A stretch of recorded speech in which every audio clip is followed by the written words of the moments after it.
히브리서 본문을 이해하고 이 말씀을 우리의 말씀으로 받기 위해서 우리가 이해해야 될 사람이 하나 있는데, 그게 오늘 본문에 나오는 멜기세덱이라는 인물입니다. 멜기세덱에 관하여 우리가 할 말이 많으나 너희가 듣는 것이 두나무로 설명하기 어렵다, 이렇게 말씀이 되어 있는데, 이 멜기세덱은 누구냐 하면 예루살렘의 왕으로 알려져 있습니다. 그래서 정확하게는 살렘의 왕으로 알려져 있고, 아브라함이 11조를 바치면서 존경을 나타낸 인물로 알려져 있는 사람이 멜기세덱이라는 인물입니다. 그 사연은 이렇습니다. 아브라함에게 조카가 하나 있었죠. 롯이라고 하는 조카가 있었는데 형님의 아들입니다. 근데 이 롯이 어쩐 일인지 모르지만 메소포타미아 연합군에 의해서 사로잡혀가는 일이 생겼습니다. 그래서 이 아브라함이 군사를 동원해서 사로잡혀간 롯을 구출해냅니다. 구출해내고 그 롯을 데리고 돌아오는 과정에서 이 멜기세덱을 만나는데, 그 멜기세덱이 메소포타미아 연합군에게서 롯을 구출해 오는 그 아브라함에게 떡과 포도주를 드립니다. 그것을 먹은 이 아브라함이 전리품 가운데 10분의 1을 멜기세덱에 주었다라는 이야기가 창세기에 나오는 이야기입니다. 그러면서 이 멜기세덱을 의의 왕, 평강의 왕, 이렇게 소개를 하는데, 성경학자들은 이 멜기세덱을 예수님의 그림자다, 이렇게 이야기합니다. 제가 가끔 예표라는 말과 그림자 혹은 모델이라는 말을 쓰는데, 그 말은 신약 성경에 예수님이 하신 일들을 구약의 인물들이 하는 경우들이 있어요. 예를 들자면 이삭이 하나님 한 분을 섬기면서 늘 자신이 양보하고 또 양보하고, 그리고 블레셋 그 목동들에게 셈을 포기하고 돌아가는 그런 모습들을 통해서 이삭이 꼭 예수님의 순종하고 포기하는 모습과 닮았다, 이렇게 해서 이삭은 예수님의 그림자다, 예표다, 이렇게 얘기합니다. 근데 이 멜기세덱도 예수님이 하신 이 일을 구약 성경에서 평강과 의의 왕으로 하셨기 때문에 구약 성경의 예수님의 그림자, 예표, 이렇게 이야기를 합니다. 자, 그렇게 이야기를 하지만 이 멜기세덱은 뭐 그렇게 썩 중요한 인물은 아니에요. 왜냐하면 창세기에 한번 등장하고 시편에 한번 등장하고 히브리서 본문에 등장하고, 이 사람이 크게 우리 신앙에 도움이 되는 행동을 했다, 이런 기록은 성경에는 없습니다. 그런데 오늘 본문을 보면 멜기세덱에 관해서 우리가 할 말이 많다 하는 거예요. 그런데 너희가 듣는 것이 둔하기 때문에 내가 설명하기가 참 어렵다, 이 말이죠. 멜기세덱에 관해서 우리가 할 말이 정말 많은데 너희가 듣기 어려워하기 때문에 설명하기가 어렵다, 이 얘기를 하고 있습니다. 도대체 멜기세덱에 관해서 왜 할 말이 많은지, 멜기세덱이 얼마나 중요하고 또 복잡한 사람이길래 그 사람에 대한 설명을 우리가 듣기가 어려운지, 이 부분에 대해서 좀 이해가 되지 않는 부분이 있습니다. 이걸 정확하게 이해하기 위해서는 제가 조금 전에 말씀드린 예표, 그림자라고 하는 것을 여러분들이 조금 아셔야 됩니다. 그래서 예표, 그림자라고 하는 말씀을 드렸는데, 먼저 이 히브리서는 로마에 살고 있는 유대인들에게 보낸 글이라고 알려져 있습니다. 그러니까 로마에 살고 있는 유대인이라 하면 어느 정도 지식도 있고, 어느 정도 살만하고, 또 어느 정도 유대인으로서 자격도 갖추고, 또 이 편지, 이 글을 받는 입장이니까 예수 믿는 사람일 것이고, 신앙의 연조도 좀 오래된 사람, 이 사람이 바로 이 히브리서의 독자라고 생각을 하고 히브리 기자가 편지를 쓴 겁니다. 그런데 이분들이 신앙의 연조가 오래되고 어느 정도 신앙생활을 했기 때문에 어떤 말씀이든지 이야기하면 듣고 이해가 되어야 되는데 듣는 게 둔하다는 거예요. 그래서 설명하기가 어렵다는 겁니다. 즉 이 말은 너희들이 신앙의 연조가 오래되었고 너희들이 어느 정도 위치에 있고 너희들이 어느 정도 지식이 있는 사람인데도 불구하고 멜기세덱에 관해서 이 얘기하려고 한다면 내가 말하기가 참 어렵네, 이 얘기입니다. 너희들이 아직 말씀의 초보에 있기 때문에 너희들이 사람을 가르칠 만한 수준에까지 이르렀어야 되는데 너희들에게는 아직 듣는 것이 둔하다, 이 얘기를 하고 있습니다. 그 듣는 것이 둔한 이유가 뭐냐? 너희들이 그냥 게을러서 말씀을 이해하지 못해서 그냥 너희들이 아직도 이 말씀을 이해하지 못한다. 여러분, 우리 사람이라고 하는 것은 이 듣는 것이 그냥 듣는 게 아닙니다. 앉아 있고 그냥 눈을 뜨고 귀를 쫑긋하고 듣는다 하지만 이 사람들에겐 늘 어떤 마음이 있느냐면 내가 듣고 싶은 것만 듣는 마음이 우리에게 다 있어요. 그걸 선택적 청취라고 합니다. 듣고 싶은 것만 듣고 아는 것만큼 보이고 아는 것만큼 듣는 겁니다. 제가 늘 말씀드리지만 여러분들이 아는 것만큼 보이고 아는 만큼 듣게 되는 거예요. 그렇기 때문에 우리는 이 말씀을 듣고 말씀을 이해하려면 우리가 이 말씀을 많이 알아야 어떤 목사님의 어떤 설교라도 여러분들이 이해의 폭이 넓어지고 여러분들이 신앙의 깊이를 더해갈 수 있다는 거예요. 그렇지 않으면 사실은 말씀을 들으나 말씀이 들리지 않습니다. 서당께도 3년이면 풍어를 읊는다고 하죠. 연륜이 쌓이면 그에 합당한 능력과 역할이 기대된다는 뜻입니다.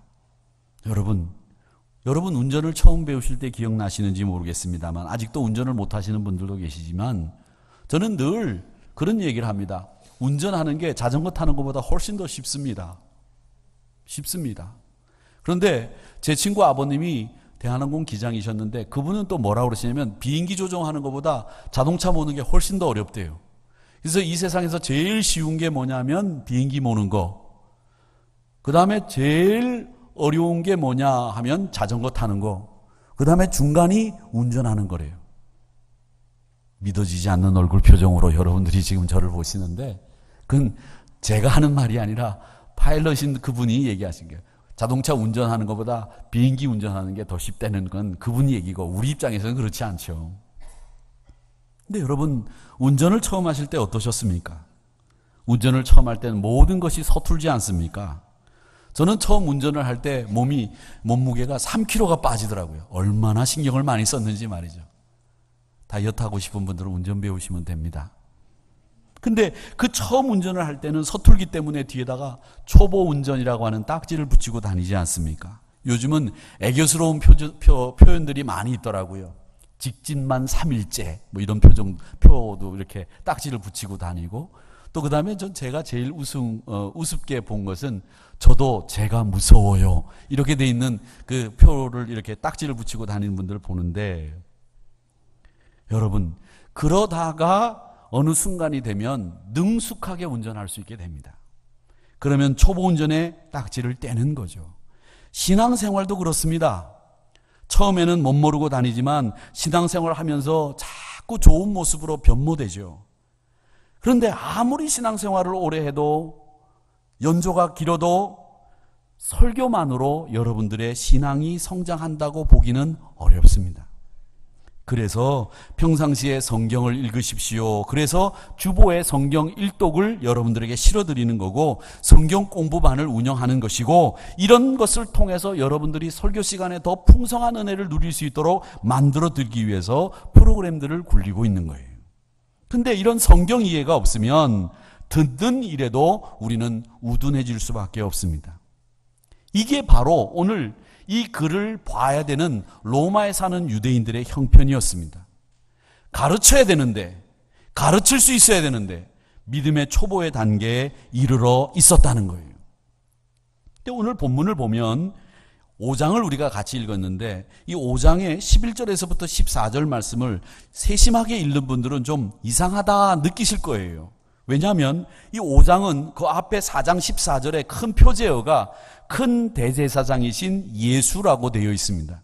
그리고 이 4장 14절에서부터 5장에 이르는 내용이 예수님이 대제사장이십니다라고 하는 이야기를 하고 있는 말씀입니다. 그런데 갑자기 뜬금없이 멜기세덱의 이야기가 그 안에 쑥 들어가 있어요. 성경을 보면 가끔 이해가 안 되는 문장이 턱턱 중간에 끼어들어 있는 경우들이 있습니다. 그게 왜일까? 그걸 가만히 살펴보면 하나님의 오묘한 섭리를 깨닫게 되는데 오늘 말씀도 그렇습니다. 멜기세덱의 이야기가 왜 끼어들어갔느냐? 사파처럼 멜기세덱이 뭐라고 말씀드렸습니까? 신약 성경의 예수님의 사역에 대한 그림자, 또 혹은 조금 어려운 말로 예표, 이렇게 말씀드렸어요. 그러니까 이 말씀은 예수님이 대제사장이시다라고 하는 것을 설명하기 위해서 멜기세덱이라고 하는 사람 이야기를 하면서 예수님이 의의 왕, 평강의 왕이라고 하는 것을 이야기하기 위해서 멜기세덱의 이야기를 끌어온 거예요. 즉, 이 5장 1절에서부터 시작되는 대제사장의 이야기를 통해서 이 이야기를 하는 이유는 뭐냐 하면 멜기세덱을 통해서 예수님이 하신 우리를 위한 대제사장으로서의 역할을 설명하기 위해서 이 멜기세덱이라고 하는 인물을 우리에게 보여주고 있는 거예요. 그래서 11절의 말씀은 이겁니다. 멜기세덱에 관하여는 우리가 할 말이 많으나 이게 아니라 정확하게 멜기세덱은 예수님의 그림자이기 때문에 우리가 이걸 고지고대로 해석을 한다면 예수님에 관한, 즉 대제사장인 예수님에 관하여 우리가 할 말이 정말 많다. 그런데 너희가 듣는 것이 둔하기 때문에 이 예수님의 대제사장에 관한 역할을 설명하기가 어렵다. 이 말씀을 하려고 멜기세덱의 이야기를 끌어온 거예요.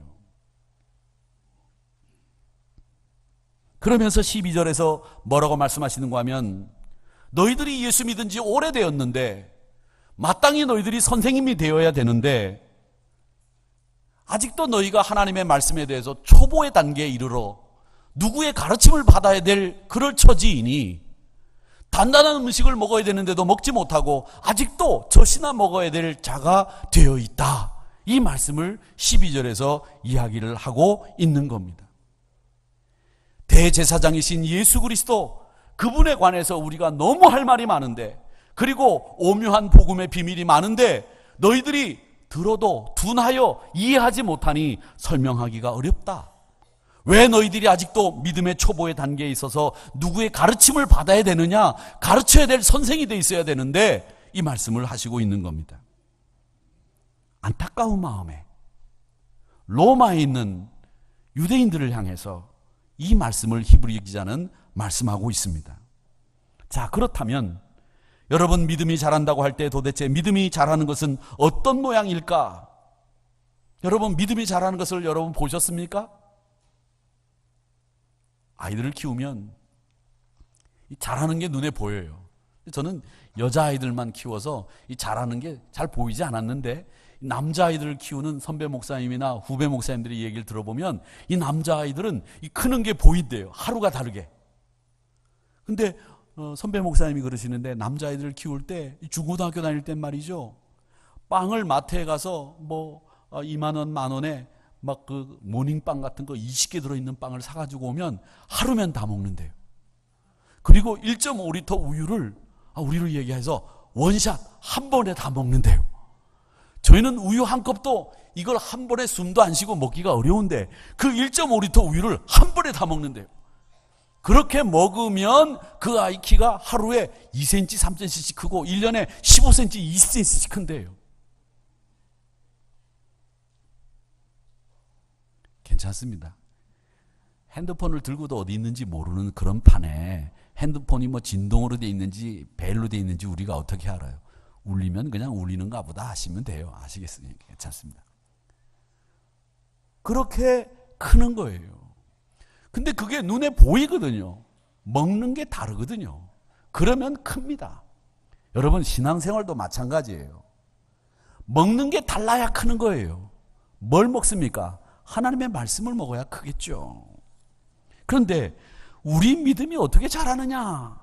이렇게 이야기할 때 성경학자들이나 신학자들이나 목사님들은 이 믿음의 성장의 과정에 대해서 여러 가지 설명들을 하십니다. 그런데 다양한 믿음의 성장에 관련돼서 말씀들을 하시지만 저는 이 믿음을 갖게 되는 과정부터 생각을 해보면 이 믿음의 성장이라고 하는 것은 어디를 기준으로 볼 수 있느냐 이렇게 볼 때 저는 하나님과의 관계라고 생각을 합니다. 우리가 100이라고 하는 삶을 산다고 한다면 우리 믿음이 성장하는 분들은 처음에는 10 정도 되는 20이나 30 정도 되는 부분을 하나님을 의지하고 하나님의 약속을 의지하고 살아가는 사람들입니다. 그런데 믿음이 성장하면 우리가 100이라고 하는 우리 삶 속에서 점점 하나님을 의지하는 폭이 비율이 많아지면 그분은 하나님을 점점 더 의지하는 삶이 되고 그게 믿음이 성장하는 모습이에요. 하나님의 약속을 의지하는 비율, 결정적으로 교회 안에서만 내가 하나님의 약속을 믿습니다 해놓고 내 생활 속에 들어가서 하나님의 약속과는 전혀 상관없이 산다면 그분은 믿음이 성장할 수 있는 기회를 놓치는 거죠. 여러분들이 만약에 믿음을 성장시키기 원하신다면 다른 거 신경 쓰지 마시고 내가 하나님의 약속을 믿는 그 삶의 비율을 늘려가시기를 축원합니다. 그게 저와 여러분이 이 믿음을 성장시킬 수 있는 방법입니다. 히브리서 기자는 그렇게 하나님과의 관계를 성장시켜 나가는 것에 대해서 뭐라고 말씀하시는가 하면 10장 20절에서 이렇게 이야기합니다. 그 길은 하나님 앞에 나가는 길, 우리의 믿음에 성장하는 길은 우리를 위해서 휘장 가운데로 열어놓으신 새로운 살 길이고 그 휘장은 곧 그의 육체니라.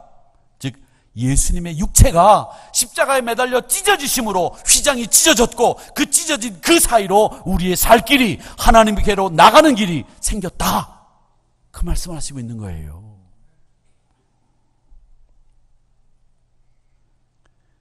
사람도 이 성장하는 것은 관계를 중심으로 성장합니다. 교육학에서 아이들이 성장하면서 자라는 단계를 보면 제일 먼저는 이 거울을 보고 이게 나인지 남인지 구별이 안 되다가 거울을 보면서 이게 나고 그 거울 속에 있는 사람이 남이다라고 하는 걸 구별하면서 자아와 타인을 구별하는 관계에서 인식이 성장한다고 하죠. 그 다음에는 내 것과 남의 것을 구별할 줄 아는 단계에 분명하게 교육을 시켜야 도벽이 생기지 않는다고 하죠.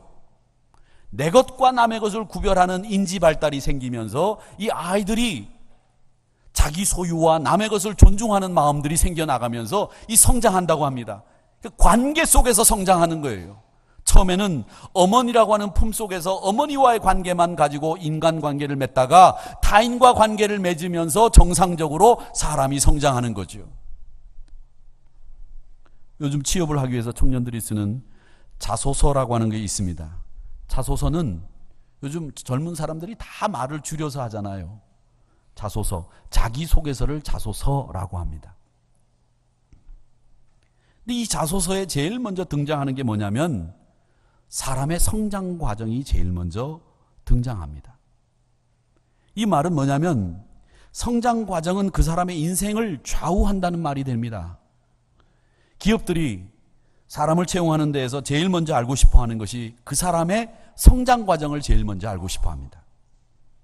그 사람을 이해하기 위한 배경, 그 사람을 이해할 수 있는 키워드, 가장 중요한 핵심이 그 성장 과정에 다 담겨 있는 거예요. 양질의 성장 과정을 겪은 사람을 뽑는 이유에 대해서 대기업 인사 담당자들은 그렇게 얘기합니다. 왜 양질의 성장 과정을 겪은 사람을 뽑느냐?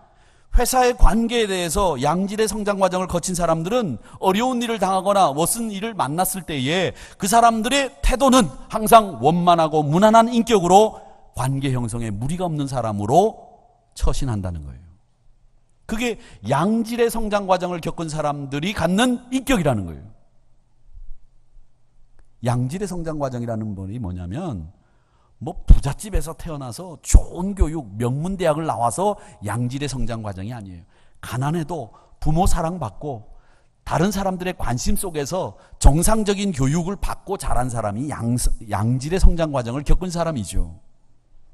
그러니까 결국은 뭐냐면 양질의 성장 과정이라고 하면 관계 속에서 무리 없이 순조롭게 원만하게 인격 관계를 맺을 수 있는 성장 과정을 겪으면서 자란 그 사람들이 회사에서도 원만하고 무난하게 활동하고 사람들과 관계를 맺는다, 이 얘기입니다. 그렇듯이 신앙도 제일 중요한 건 관계입니다. 하나님과의 관계, 그게 막힌담으로 갈 수 없었어요. 그런데 예수님이 당신이 휘장이 되주셔서 찢어주셨기 때문에 살 길이 생겼고 하나님에 나아갈 길이 생긴 거죠. 하나님과의 관계가 개선될 수 있는 방법이 생긴 거죠.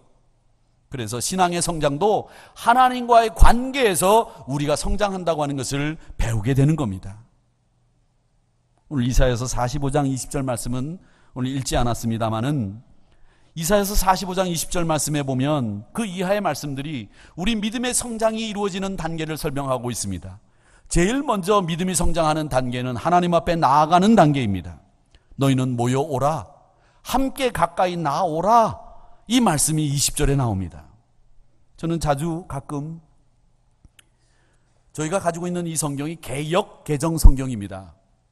근데 저는 이 개정 성경 전에 개역 성경도 제가 늘 가지고 옆에서 봅니다. 왜 보느냐 하면 이 개역 개정 성경이 가지지 못하는 아주 깊은 은혜를 주는 말씀들이 개역 성경, 옛날 우리가 봤던 그 성경 안에 가끔 있어요. 근데 오늘 말씀이 바로 그렇습니다. 우리가 가지고 있는 개역 개정 성경에는 뭐라고 되어 있느냐면 함께 가까이 나오라 이렇게 되어 있는데, 옛날 우리가 가지고 있는 성경에는 뭐라고 되어 있느냐면 한 가지로 가까이 나오라 이렇게 되어 있어요. 한 가지, 두 가지, 세 가지, 네 가지, 이게 아니라는 거예요. 두 가지, 세 가지가 아니라 한 가지로 가까이 나와라. 너희들이 하나님 앞에 나올 때에 이 마음 저 마음 품고 나오지 말고 같은 뜻 같은 방향, 이 마음 가지고 한 목적으로 하나님 앞에 나오라, 그 말씀을 하고 있습니다. 믿음이 없던 우리들이 하나님의 부르심을 따라 하나님 앞에 나옵니다. 처음에는 뭐가 뭔지 잘 모르죠. 그런데 하나님 앞에 나오면 우리가 뭔지는 모르지만 뭔가가 나를 이끄는 힘이 있다는 것을 하나님 앞에 나올 때 깨닫게 되는 거예요.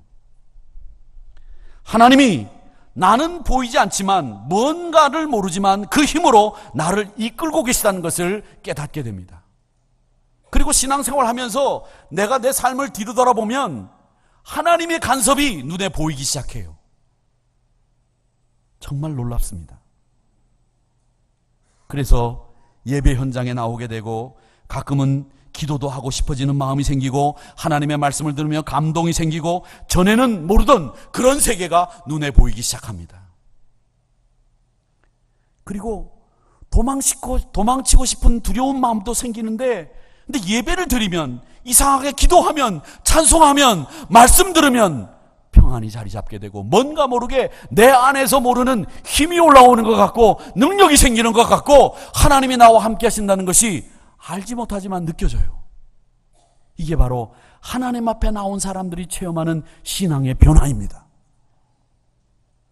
그 다음에 보면 21절의 말씀에 보면 뭐라고 되어 있느냐면 너희는 알리며 진술하고 또 함께 의논하여 보라, 이렇게 되어 있습니다. 하나님께 나오는 사람들은 하나님을 만나고 하나님과 교제하게 되어 있습니다. 하나님의 말씀을 들으면 이제 하나 둘씩 이해가 됩니다. 마치 메마른 대지 위에 단비가 내리듯이 우리의 심령 위에 하나님의 은혜가 내리고 있다는 것이 느껴집니다. 그리고 기도하면 하나님이 응답하신다고 하는 것이 체험이 돼요. 아, 응답하셨구나, 믿어집니다. 그리고 이제는 모든 내 삶을 통해서 과거에는 경험할 수 없었던 하나님과 생각할 수 없었던 그런 관계로 내가 발전하고 있다는 것을 느낍니다. 내가 그리스도인이 되었다는 것이 무엇을 말하는 건지, 내가 그리스도인이 됐다는 것은 이제 어떻게 살아야 되는 것인지 감이 잡히기 시작하는 거죠. 이게 바로 하나님과 상의하는 단계에서 겪는 영적인 변화입니다. 믿음의 성장의 모습입니다.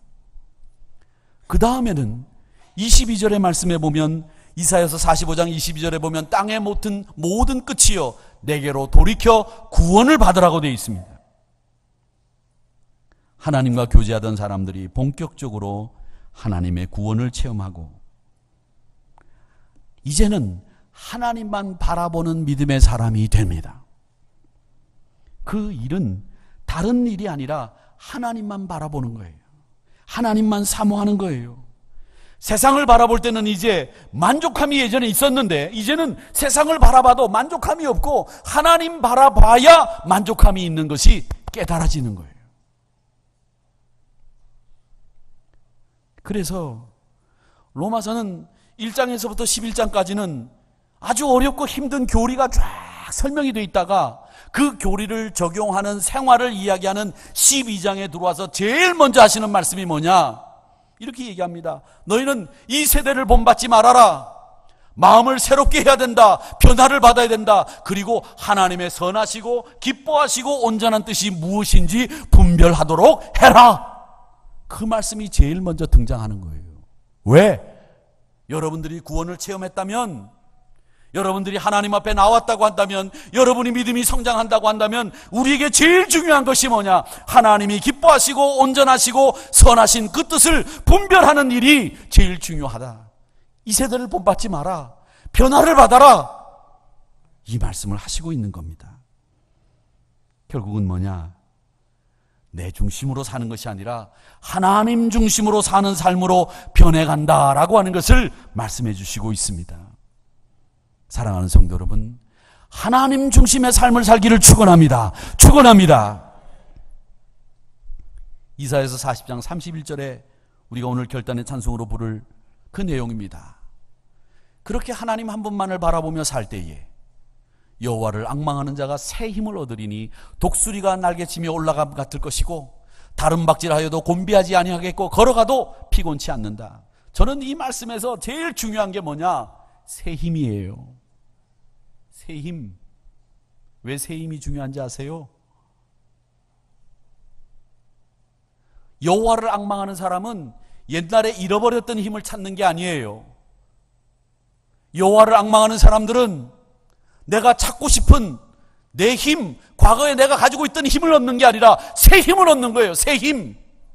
그 새 힘을 여러분에게 주시면 독수리가 날개치며 하늘을 향해서 올라가는 것 같이 신앙이 비약할 것이고 걸어가도 달려가도 곤비치 않고 피곤치 않는 신앙의 주인공이 될 수 있다. 그게 바로 믿음의 성장을 이룬 성도들의 모습이다. 이야기를 하고 있습니다. 그 다음에 마지막 단계가 뭐냐면 우리 믿음이 성장해서 궁극적인 단계가 하나님을 자랑하는 단계에 이르게 된다는 거예요. 25절의 말씀해 보니까 이스라엘 자손은 다 여호와로 말미암아 의롭다함을 얻고 자랑하리라 하느리라. 아멘. 하나님 앞에 영광을 돌리는 삶을 살게 된다는 거죠. 베드로가 주님을 버리고 주님을 따르기 위해서 배를 버리고 가족을 버렸던 것처럼 자기의 모든 것을 주를 위해서 포기할 수 있게 되는 겁니다. 여러분, 내가 그렇게 즐기던 삶을 포기할 수 있게 되는 거예요. 내가 그렇게 즐기던 술도 주를 위해서 포기할 수 있게 되는 거예요. 내가 하루도 안 하면 안 되는 그것을 주를 위해서 포기할 수 있게 되는 거예요. 여러분, 어떤 분들은 목사님 제가 신앙생활 하면서 아직도 술을 못 끊었습니다. 담배를 못 끊었습니다. 여러분, 어느 정도 단계가 되면 그게 저절로 끊기게 돼요. 왜? 주를 위해서 포기하는 단계에 이르게 되면 그런 것들이 포기가 되어진다는 거죠. 안 하게 되는 거예요. 구체적으로 복음을 전하는 삶을 살게 되는 거죠. 여러분들의 나쁜 습관들이 주를 위해서 살게 되는 그 순간이 되면 포기가 되어지는 거죠. 이런 하나님과의 관계라는 관점에서 이런 4가지 단계를 거치면서 우리의 믿음이 성장합니다. 나아가게 되고 상의하게 되고 구원을 체험하게 되고 그리고 하나님을 자랑하면서 내가 가지고 있었던 나의 잘못된 삶들을 포기할 줄 아는 이런 단계로 성장하게 되는데 여러분, 우리 한번 정직하게 진단해 봅시다. 어느 단계 내가 지금 속해 있는지 한번 진단해 보시기를 바랍니다. 물이 흐르면 계속 잘 흘러가야 썩지 않고 그 물이 하류에 바다에 도착합니다. 우리 믿음이 바다에까지, 궁극적으로 하나님 나라에까지 잘 도달할 수 있도록 흘러가게 해야 되는데, 그게 막혀서 못 간다고 한다면 지금 막힌 걸 뚫어야 됩니다.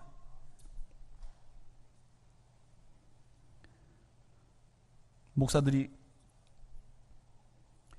좋아하는 목사님이, 물론 많은 목사님들이 좋아하십니다. 그리고 이분 글은 목사라면 무조건 읽어야 된다고 할 정도로 참 좋은 목사님이시대. 마틴 로이드 존스 목사님이십니다. 이분이 쓴 책은 다 읽어야 된다, 이런 생각을 저도 하고 있는데, 이분이 쓴 영적 침체라고 하는 책이 있습니다. 이 책에서 이분은 영적 침체에 빠지는 이유를 5가지로 설명합니다. 하나는 사람이 가지고 있는 기질, 우울한 기질을 원래 가지고 있는 사람이 있다는 거예요. 그런 사람들은 영적 침체에 자주 빠진대요. 또 어떤 사람이 영적 침체에 빠지느냐? 신체적인 질병이 있거나 피곤하면 영적 침체에 빠지기 쉽다는 거예요. 그러니까 여러분, 피곤하게 자기 몸을 혹사시키는 것도 영적 침체에 빠질 수 있는 그 시간이나 기회를 주는 거예요. 그러니까 피곤하지 않아야 되고, 이 병이 걸렸을 때 영적 침체에 빠지지 않도록 하나님 앞에 간절하게 기도해서 우리의 영적 침체를 막아야 됩니다. 세 번째는 아주 놀라운 영적 체험을 하고 난 뒤에 일어나는 반작용인데, 우리가 그 놀라운 영적 체험을, 다른 사람들이 경험하지 못한 영적 체험을 하고 난 뒤에 그걸 관리하지 못해서 영적 침체에 빠지는 경우들이 있다는 겁니다. 여러분, 놀라운 경험도 일시적일 수 있습니다. 그게 계속 놀라운 경험이 우리 안에 일어나는 거 아니에요. 그럴 때 여러분, 그 놀라운 경험만 나에게 경험이고, 놀랍지 않은 평상시에 내가 겪는 영적 경험이 아니라고 생각하지 마세요. 그것도 참 소중한, 일상생활 속에서 얻는 경험도 소중한 경험이거든요. 그런 것들을 잘 관리해야 됩니다. 그 다음 네 번째 영적 침체의 이유는 마귀 공격입니다. 이 마귀가 공격해 올 때 제대로 방어하지 못하면 영적 침체를 겪는다고 합니다. 5번째는 불신앙입니다. 하나님의 말씀이 믿어지지 않습니다. 하나님 존재가 의심스럽습니다. 이러면 바로 영적 침체가 다가옵니다. 로이드 존스 목사님은 이 영적 침체라고 하는 책에서 이 영적 침체를 벗어나기 위한 방법을 우리에게 2가지 처방을 하고 있습니다. 이 2가지 처방이 뭐냐? 간단하게 말씀드리면 이겁니다. 영적 침체를 만났을 때 벗어나기 위한 것은 말씀입니다. 이 말씀을 중간에 두고 이 말씀을 통해서 나를 보는 거예요.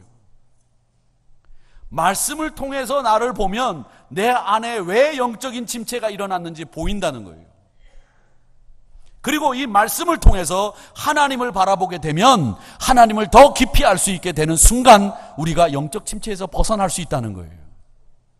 로이드 존스 목사님의 이야기는 바로 그겁니다. 말씀을 통해서 하나님을 아는 것, 말씀을 통해서 내 자신을 들여다볼 수 있는 것, 그게 바로 영적인 침체를 벗어날 수 있는 길이다. 그렇게 이야기를 하고 있습니다. 사랑하는 성도 여러분, 복잡하고 어려운 문제가 아닙니다. 나의 영적인 침체가 어디서 왔느냐, 그 출처를 따지기 이전에 빨리 벗어나야 된다고 한다면 말씀을 중심으로 나를 보시기 바랍니다. 우리를 봅시다. 그리고 말씀을 통해서 하나님을 알아가는 신앙의 단계를 거치면서 내가 내 삶의 영적 침체를 빨리 탈피하고 믿음의 성장을 이루어나가는 저와 여러분이 되시기를 주님의 이름으로 축원합니다. 축원합니다. 쉬운 방법이지만 이 쉬운 방법을 우리가 실행하지 못해서 우리가 그냥 간절한 마음으로 내 영적 침체를 어떻게 벗어날까, 그렇게만 생각하지 마시고 말씀을 통해서 이 말씀이 나와 어떻게 적용될 수 있고, 이 말씀을 볼 때 내가 어떤 부분에서 모자르고 어떤 부분에서 내가 더 진보해야 되는지, 이 말씀을 통해서 내가 몰랐던 하나님을 알아가는 그 순간에 내 영적인 침체가 해결된다고 하는 이 사실을 기억하시면서 우리 사랑하는 성도님들이 날마다 믿음의 성장을 이루어 나가시기를 주님의 이름으로 축원합니다. 주님의 이름으로 축원합니다.